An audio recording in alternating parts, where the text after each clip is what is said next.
Mon père est né à Paris. Mon père a fait la guerre de 14. Je fais partie d'une famille juive non pratiquante. Et puis la guerre est déclarée, les Allemands sont vainqueurs. Tout de suite, les lois anti-juives sont promulguées et la première chose qu'il fallait avoir, c'était aller dans les bureaux de commissariat des quartiers pour se faire recenser, et quand on en sortait, on avait un beau tampon juif sur nos cartes d'identité et on nous donnait des étoiles jaunes bordées de noir qu'il fallait coudre solidement sur les côtés gauche des vêtements et surtout, ne pas les cacher.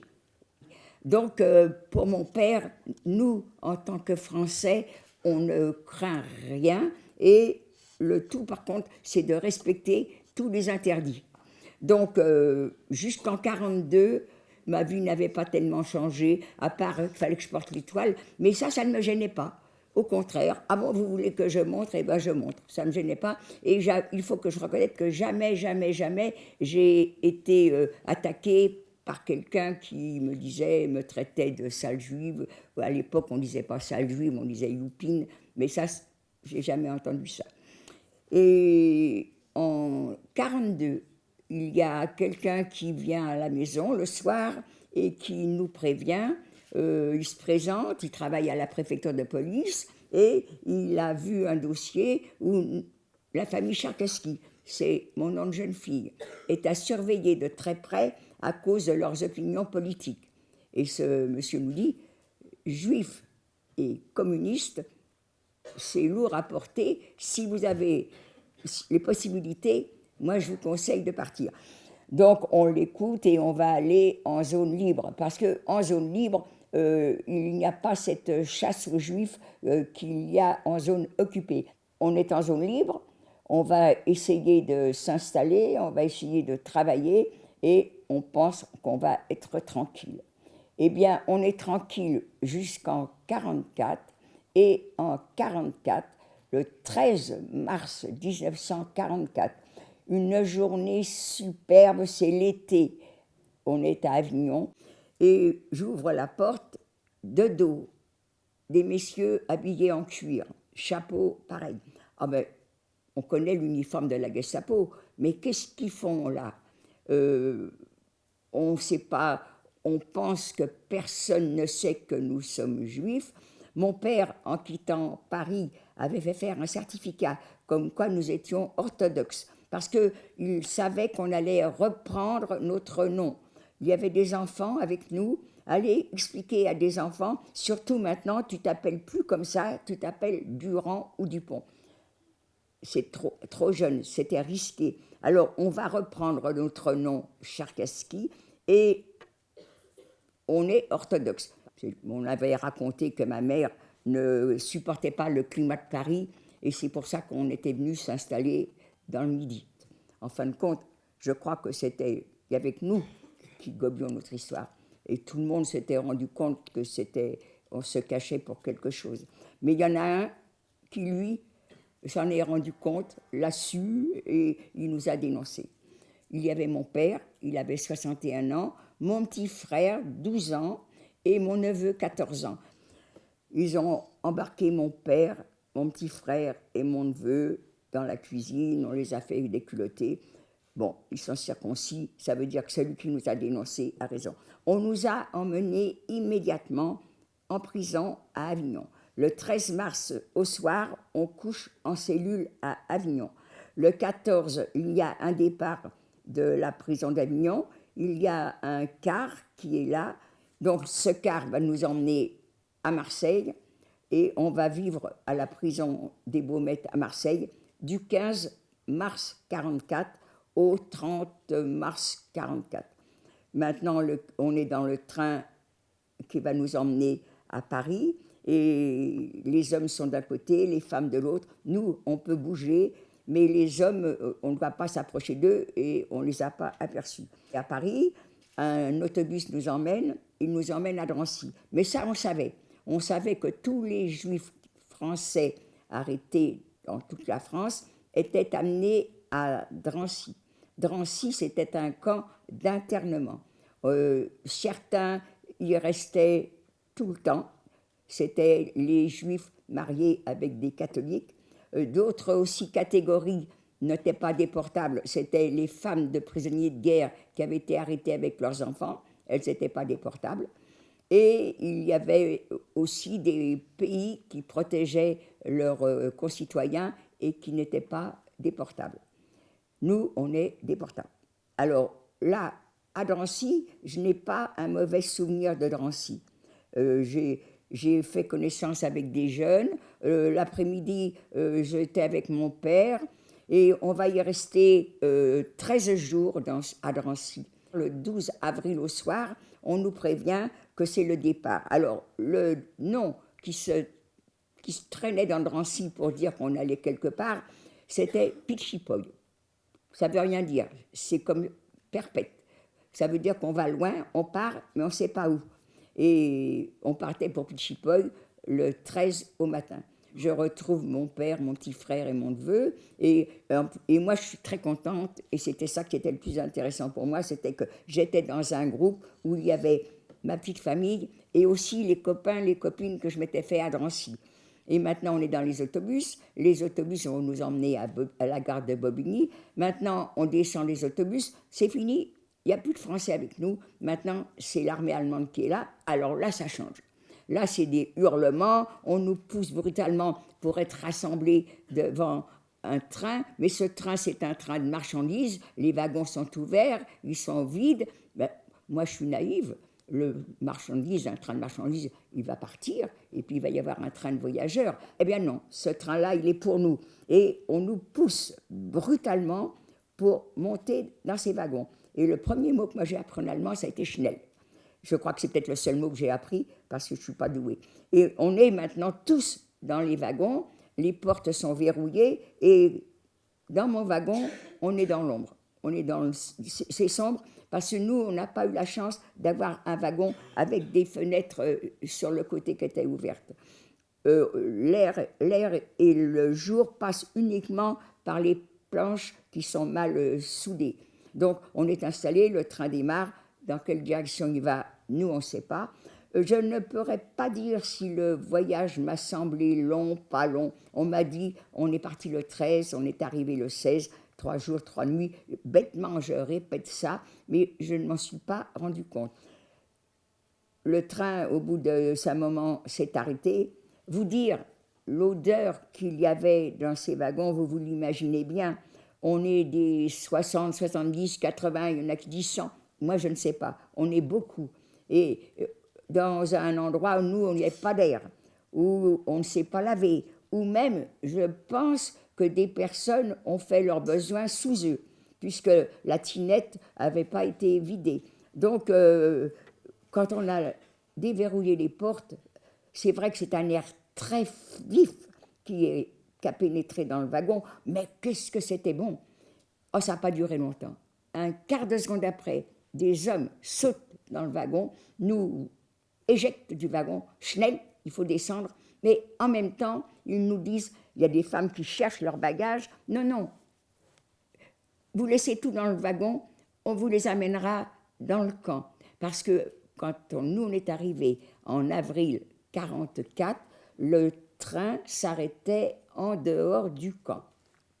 Alors, les officiers sur le quai hurlent quelque chose, il y a leur chien qui aboie, on est aveuglé, mais moi je ne comprends pas un mot, mon père n'est pas à côté de moi, je lui demande pour lui me dire ce qu'ils disent, mais je demande à côté, il y a une dame qui connaît, et elle me dit, ils sont en train de dire qu'il y a des camions pour les personnes qui sont fatiguées, c'est à leur disposition. Ah, papa Gilbert, montez sur les camions, papa Gilbert m'ont écouté, et j'avais même pas fini ma phrase que déjà ils étaient partis, et les autres, c'est-à-dire la totalité presque des autres, nous on veut marcher, ça va nous faire du bien, les jambes elles étaient engourdies, on va respirer de l'air frais, pur, alors on est tous sur le quai et maintenant on attend pour partir à pied. Donc on est séparés les hommes et les femmes. On doit se mettre 5 par 5.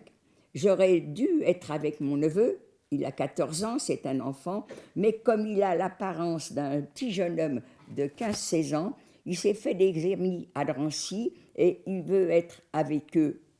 Alors, bon, lui aussi, il m'a laissé, lui aussi, je ne l'ai pas embrassé, lui aussi, je ne l'ai pas dit à tout à l'heure, mais comme sans arrêt, les officiers sont en train de hurler « Mais vous inquiétez pas, vous allez tous vous retrouver !» Alors, bon, ben, je ne m'inquiète pas, on se retrouvera, je leur ferai le petit bisou après. Et nous voilà partis, et j'étais drôlement contente que papa et Gilbert soient montés sur les camions, parce que ça a été dur de marcher dans les champs. Et maintenant, on arrive à proximité, je vois la fumée, l'odeur un peu qui nous chatouille les narines. Un camp de travail, oh, qu'est-ce qu'on peut nous faire faire? Ce sera plus dur que la vente, c'est sûr. Ça sera plus dur que le dactylo, c'est sûr. Mais pour moi, c'était les champs ou l'usine. Mais malgré tout, ça ne me faisait pas peur. Il y a des personnes qui travaillent toute leur vie dans les champs et en usine et ils n'en meurent pas. Alors, bon, j'ai pas peur. Et on rentre dans le camp et alors là, par contre, je suis étonnée. Moi, je ne connais pas, j'ai jamais été dans un camp de travail. Mais moi, je voyais une usine et à côté des baraques pour nous loger. Eh bien, l'usine, je vois la fumée, les cheminées, mais autant de baraques, alors ça, non, ça, je ne me rendais pas compte. On nous embarque sur la côté gauche, il y a une baraque qui est là, on va y rentrer. Et pour moi, ça a été le moment le plus terrible. On nous a obligés à nous mettre nus. Alors, est-ce qu'il y avait des hommes? Je ne sais même pas. Mais rien que des femmes, je ne connais pas ces femmes et je suis nue devant elles. Moi, j'étais honteuse, j'osais regarder personne, j'étais malheureuse. Peut-être que chez nous, on a été élevés trop pudiquement, j'en sais rien. En tous les cas, je suis nue et je suis très, très, très malheureuse. Je suis maintenant près de cette table et une nous demande est-ce que c'est elle qui écrit, est-ce que c'est moi qui écris, je ne sais pas. Parce que tout de suite, à côté, il y en a une qui attrape mon bras brutalement et qui me met un beau numéro. Je dis un beau numéro parce que le mien, il est vraiment beau. Et une fois qu'on a été tatoué, alors il y en a naturellement qui m'ont demandé est-ce que ça fait mal? Je ne sais pas si ça fait mal, parce que je suis nue. Et alors que mon bras me cachait les seins, et ben, elle me l'a pris. Donc maintenant, je suis complètement nue et je suis très, très, très malheureuse. Je suis honteuse. J'ose regarder personne. Alors, est-ce que ça fait mal? Je ne sais pas, parce que la nudité est pire que ce numéro. Il y en a, c'est le contraire. C'est le numéro qui les a choqués. Et elle frotte, ça ne part pas. Et maintenant, le petit groupe qui a été inscrit et tatoué, on nous emmène. Ça ne suffit pas pour les nazis comme humiliation. Ils ont trouvé autre chose. Ils nous emmènent dans une petite salle, et là, ce sont les cheveux qui vont disparaître. Et ce sont les poils du sexe, et ce sont les poils sous les bras. Et tout ça, c'est fait par des femmes qui n'ont aucune gentillesse. Elles auraient pu, par exemple, quand on nous a enlevé les poils du sexe, se mettre devant nous, nous cacher des autres. Non, ces femmes-là sont devenues inhumaines. Et qui sont ces femmes-là? Eh bien, des déportés. Et pourquoi? Eh bien, parce que les nazis ont réfléchi à tout. Le moindre petit geste que l'on a supporté a été étudié. Et c'est, chaque fois que j'en parle, je trouve ça, comment que des êtres normaux, soi-disant artistes, intelligents, ont pu étudier la façon de nous humilier, de nous exterminer.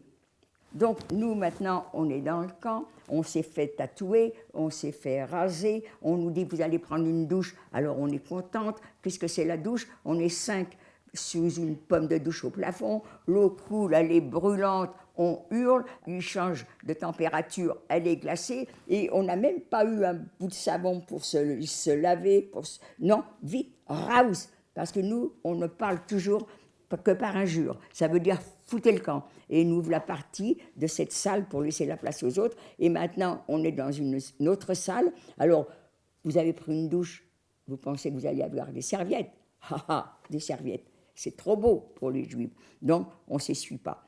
Et là, on a appris quand même que des gens se sont renseignés. Elle parlait la même langue que celle qui était derrière les tables. Alors, moi, j'ai donné mon bébé à ma mère, et puis elles sont montées sur les camions. L'autre dit, moi, l'officier, il m'a arraché mon bébé de mes bras, il l'a donné à une dame en disant, ça sera moins fatigant pour vous. Vous allez monter, vous marchez, mais elle va monter sur les camions, ça sera moins fatigant pour le bébé.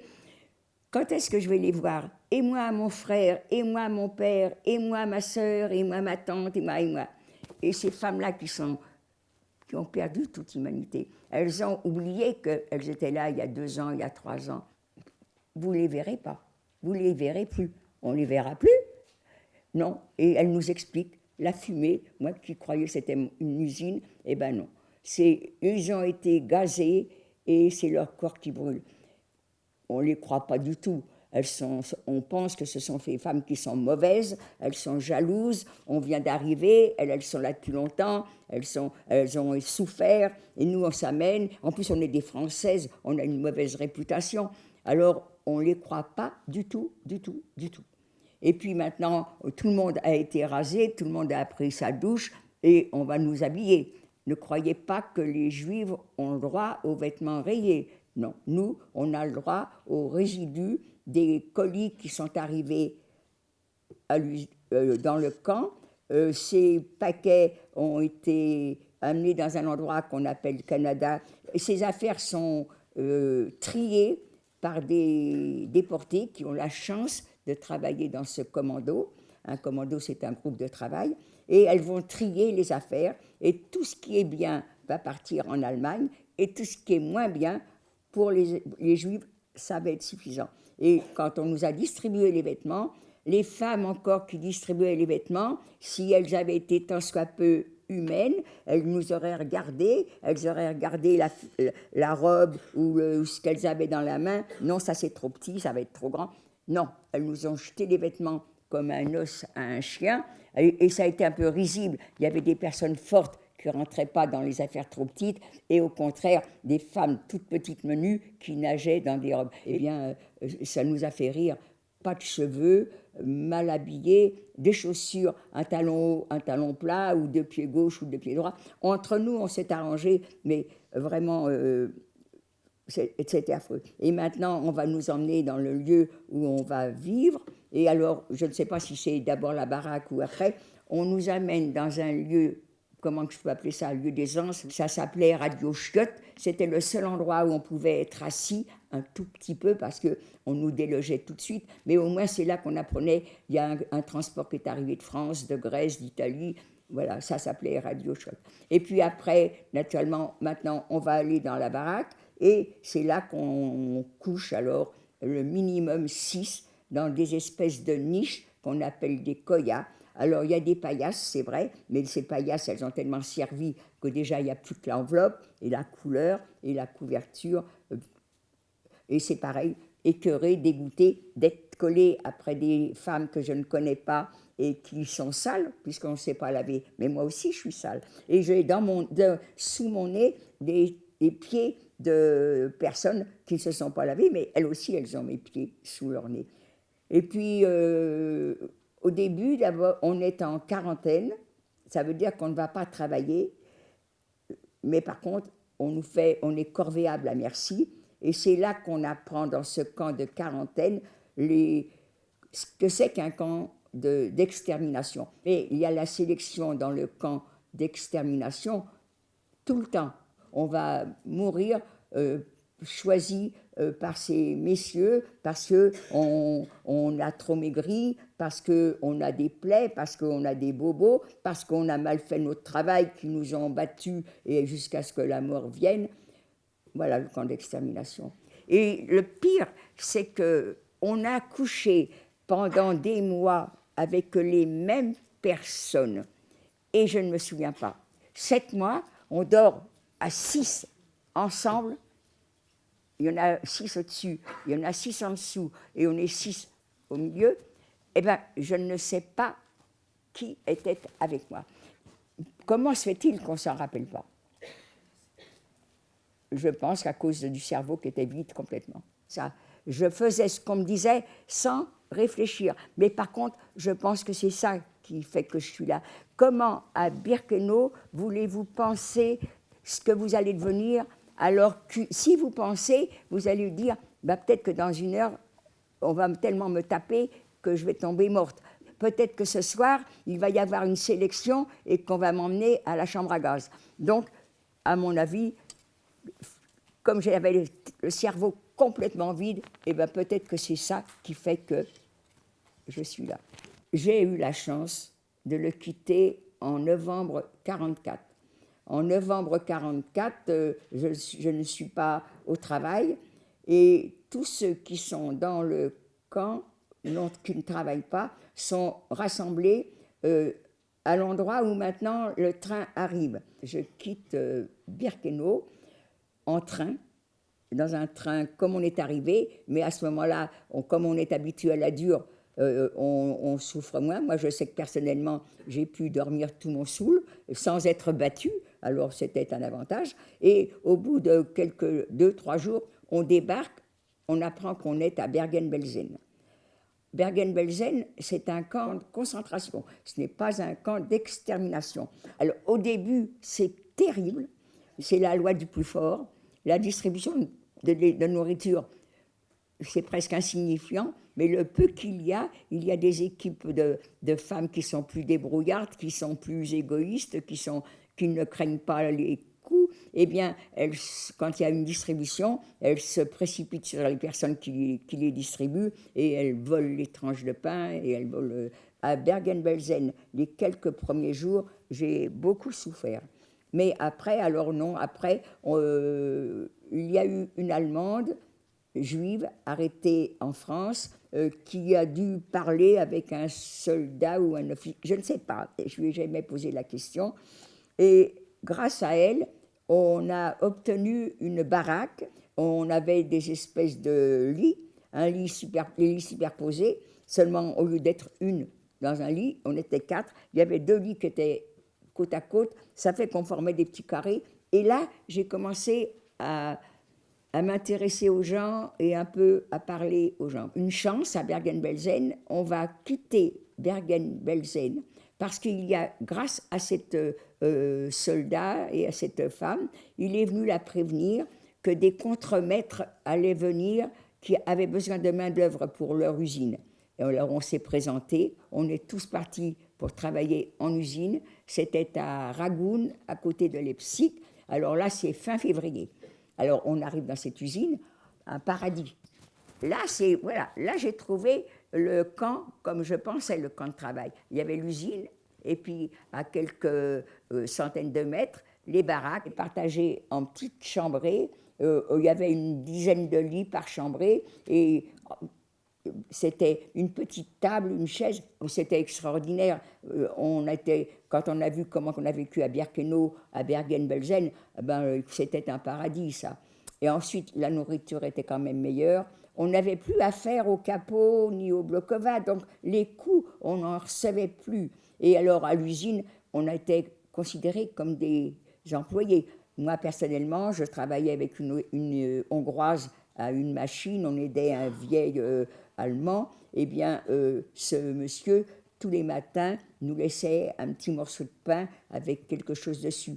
Peut-être que ça m'a permis de supporter le voyage qui est venu après, parce que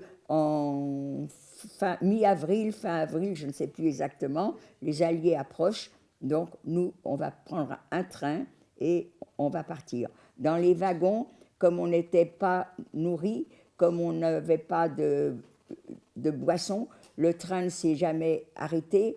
On était sur les voies de garage tout le temps, un voyage qui aurait peut-être duré 48 heures, je ne sais pas exactement, en tous les cas plus d'une semaine. Et on envahi par la vermine. On ne se lavait pas, on n'avait pas d'endroit pour faire ses besoins, on les faisait sous nous.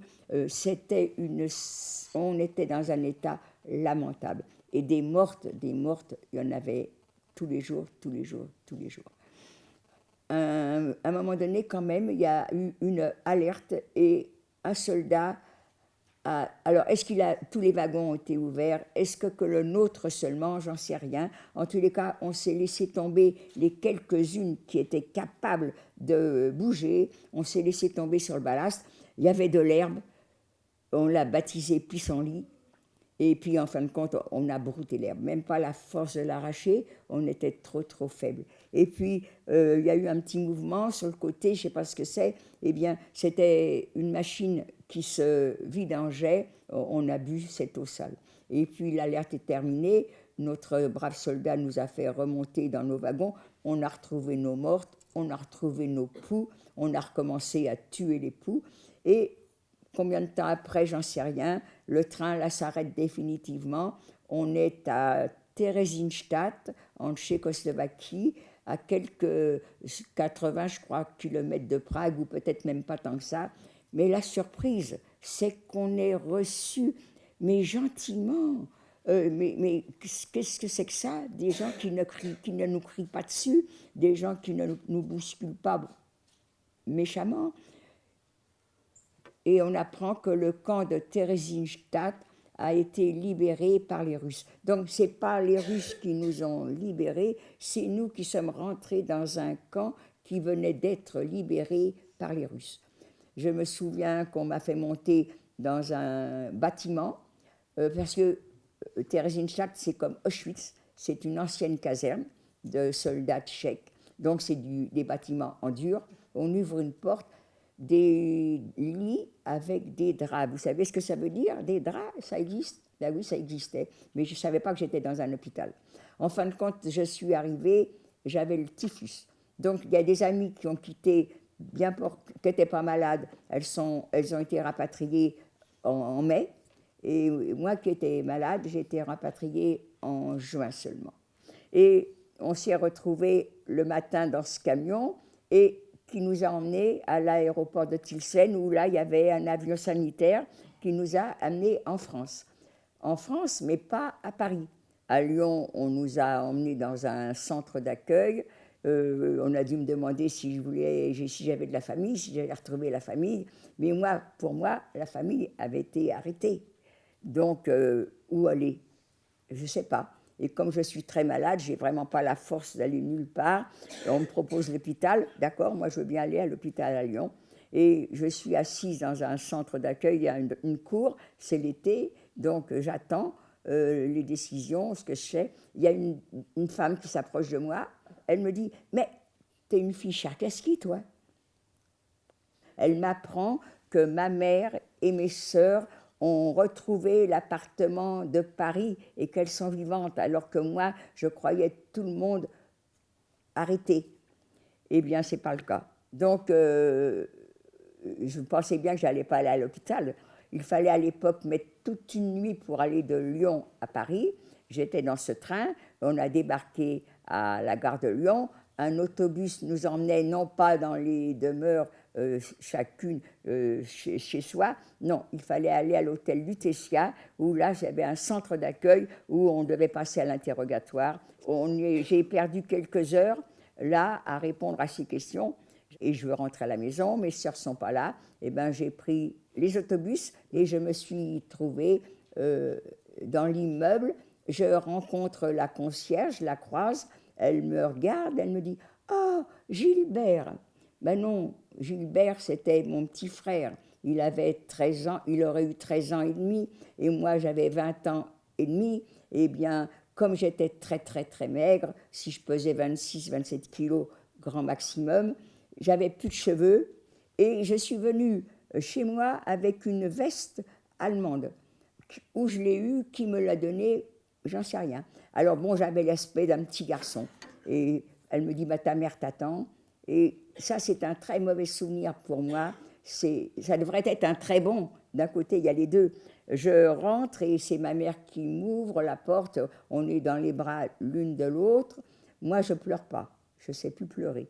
Mais par contre, ma mère, est-ce qu'elle a pleuré? Ou au contraire, la surprise d'avoir un sac d'os dans les bras, ça lui a fait... J'en sais rien. En tous les cas, elle m'amène pour me reposer parce que je ne peux plus tenir. Il y a un canapé, je vais m'installer sur le canapé. Et de la porte d'entrée jusqu'au canapé, elle me dit, demain, on va me donner les nouvelles de papa et de Gilbert. Des nouvelles de quelqu'un, de papa, de Gilbert. Mais moi, je sais qu'ils ont été tués en arrivant. Et à ma mère, les sentiments, moi, j'en ai plus. J'ai vu trop de choses affreuses. Eh bien, à ma mère, il me semble que c'est mon devoir de lui annoncer que c'est pas vrai. C'est pas à peine qu'elle attende, qu'elle n'écoute pas les gens qui vont donner des nouvelles. Il n'y en aura pas. Ils ont été gazés et brûlés. Ma mère ne m'a jamais fait de réflexion. Tu sais, tu as été dure. Et jamais. Et moi, je n'ai jamais eu de remords non plus. Moi, c'était normal, je lui apprenais tout de suite. Elle va traîner pendant quelques jours à espérer aller voir arriver, mais ils n'arriveront pas puisqu'ils ont été tués. Et donc, je lui ai dit, elle le sait maintenant, elle ne se fait pas d'illusions. Mais par contre, le remords, moi, je l'ai eu quand moi-même, j'ai eu un enfant. Et ça a été 10 ans après. Et maintenant, c'est un... Mais bon, on ne revient pas en arrière.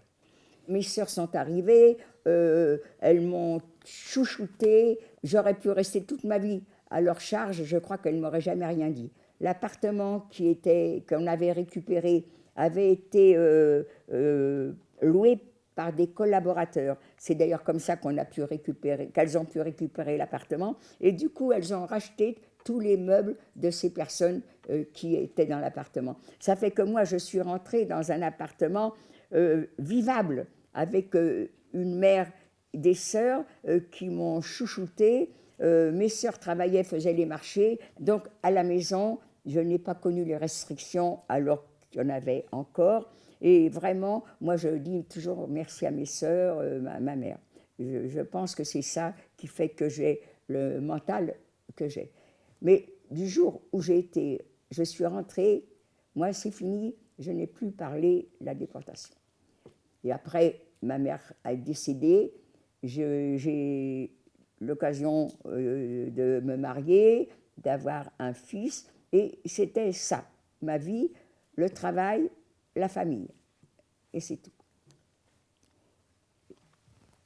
Bonjour, c'était pour savoir si une fois la guerre terminée, la libération faite, la déportation juive vous semblait être un tabou en France ou non ?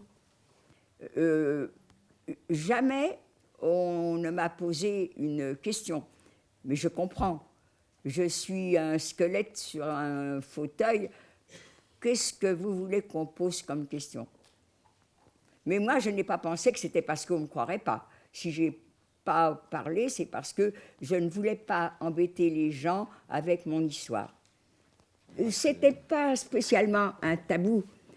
On parlait beaucoup plus des résistants qu'on parlait des déportés juifs. C'était tout. Mais de toute façon, ça ne me choquait pas.